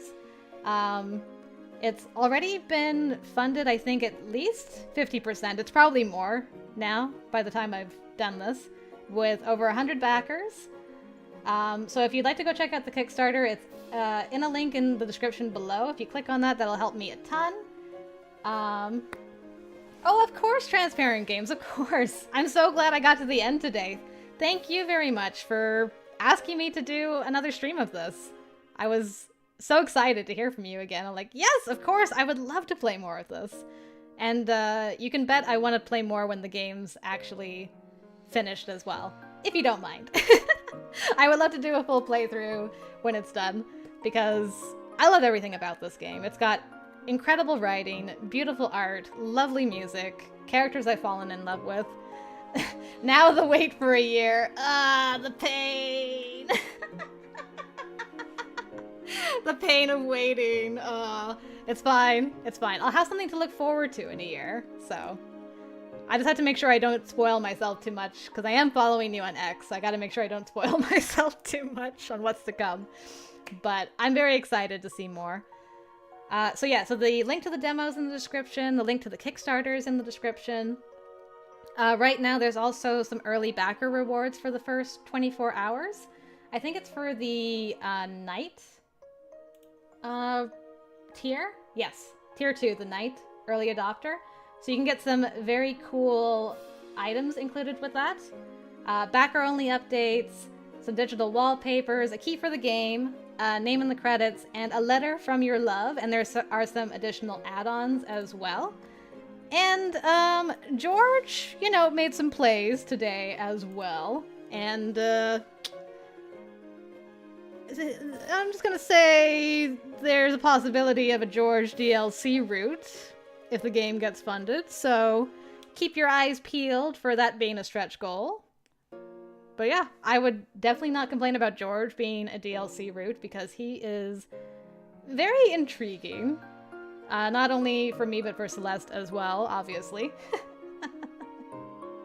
That's true, Dan. The year will go by quick for me because I have a lot of games to play, which is a nice problem to have. So time will pass quickly. The Kickstarter is also going until, I believe, April 20th. So yeah, lots of time to go and show your support for them. And just thank you again, everyone. Thank you to Transparent Games for the opportunity. Thank you to all you lovely viewers for joining me for the previous videos and streams I've done and today's stream. I really appreciate all of your support. You all are lovely people, and I couldn't be more thankful for you. And also, thank you for putting up with my Noah Thirst shenanigans the most. Out of everything you had to deal with. Pretending along with me that I had, like, any kind of chill, any percentage of chill, and was just like, yeah, I'm definitely thinking of maybe picking one of the other guys to romance while I play the stream. Oh, what's this? I accidentally clicked on Noah again. Oh, well. I guess if I have to. So. Oh, good, Samantha, good. I'm glad you found that entertaining. Wonderful. Alright. Well, I guess the year wait begins. But thank you again for now. I hope you guys enjoy the rest of your day, the rest of your week. Hopefully I'll see you around on the channel. I think today I'm also starting back up in Steam Prison Beyond the Steam, so yeah, lots of stuff happening on the channel as per the usual. And thank you for joining me for this little alternate adventure today. Alright, I'm gonna bounce. I'm gonna get some food after hearing all of you guys eating for the last hour and a half. So take care of yourselves, and I'll see you around. Bye-bye!